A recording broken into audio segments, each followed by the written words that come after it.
Hi guys, আজ আমরা বানাবো এরকম ক্রিস্পি এবং ক্রাঞ্চি ব্রেড পকোড়া। দেখতেই পাচ্ছেন, তো চলুন বানাই। তো ব্রেড পকোড়া বানাবার জন্য নিয়ে নিয়েছি কয়েকটি আলু। সেগুলিকে কুকারে দিয়ে জল দিয়ে দেব লবণ। কুকারের ঢাকনা লাগিয়ে সিটি পড়ে গেলে আলুগুলি কুকার থেকে বার করে নেব। কুকার থেকে আলুগুলি বার করে নেওয়ার পর এগুলিকে সেনে নেব। আলুটি সানা হয়ে যাওয়ার পরে কড়াইয়ের মধ্যে দিয়ে দেব 2 স্পুন তেল, জিরা, শুকনো লঙ্কা, আদা বাটা।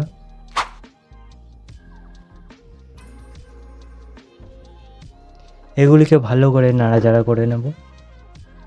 নাড়াচাড়া করে নেওয়ার পর এগুলির ওপরে দিয়ে দেব আলুটি এবং ভালো করে মাখিয়ে নেব। দেখুন আমাদের মাখানো হয়ে গেছে। এর মধ্যে দিয়ে দেব হলুদটি ভালো করে মাখিয়ে নেব। তারপরে হলুদটি মাখিয়ে নেওয়ার পর তার মধ্যে দিয়ে দেব কাশ্মীরি লঙ্কা গুঁড়ো, আর দিয়ে দেব গোলমরিচ গুঁড়ো আর কিছুটা পরিমাণে চিনি। এগুলিকে এবার ভালো করে মাখিয়ে নেব। দেখুন আমাদের মাখিয়ে নেওয়া হয়ে গেছে। এরপর এতে দিয়ে দেব স্বাদ অনুযায়ী লবণ, পেঁয়াজ কুচি, আর দিয়ে দেব 2 চামচ মতো ছাতু।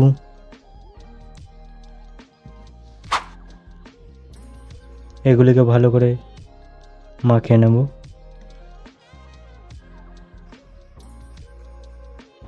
দেখুন আমাদের মাখানোর প্রসেসটা কমপ্লিট হয়ে গেছে। এরপরে এর মধ্যে দিয়ে দেব ধনেপাতা কুচি। এটার পর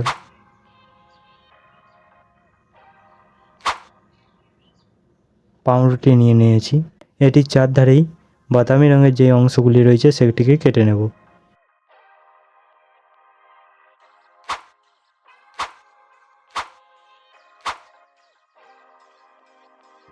এরপরে সেনে রাখা আলুটিকে হাতে করে বেশ ভালো করে মাখিয়ে নেব এবং গোল গোল করব লাড্ডু পাকানোর মতো।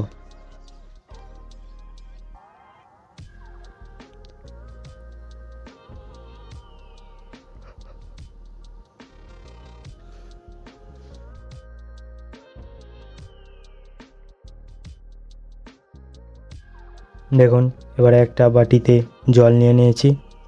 পাউরুটিটার এক সাইড সেই জলটির মধ্যে ডুবিয়ে পড়ে ভালো করে সেনে তুলে নিয়ে পাউরুটির মধ্যে আলুর পুরটি দিয়ে সেটি হাতে করে গোল করে নেব। আবার দেখুন আর একটা করে দেখাচ্ছি আপনাদের। জলে ডোবালাম, হাতে করে জলটাকে ঝরিয়ে নিলাম, তারপরে আকার দিয়ে দিলাম। আশা করছি আপনারাও বাড়িতে এরকমভাবে করতে পারবেন। এরপরে এই প্রসেসটি সম্পূর্ণ হয়ে যাওয়ার পর এগুলিকে কড়াইয়ের তেলে ভেজে নেব।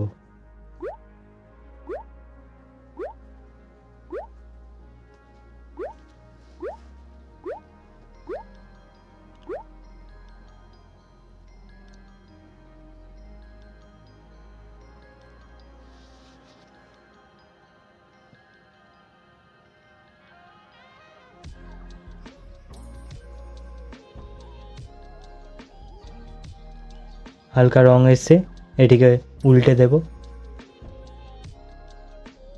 দেখুন গাঢ় রং চলে এসছে।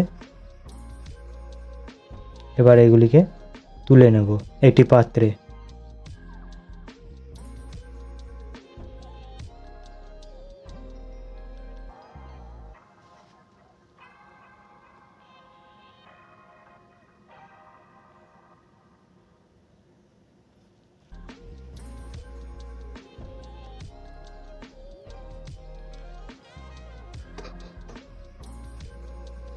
দেখুন আমাদের ব্রেড পকোড়া রেডি হয়ে গেছে। এখন মাঝে মাঝে বিকালে বৃষ্টি পড়ছে, ঘরে বসেই এরকম ব্রেড পকোড়া বানিয়ে উপভোগ করুন পরিবারের সাথে। ধন্যবাদ।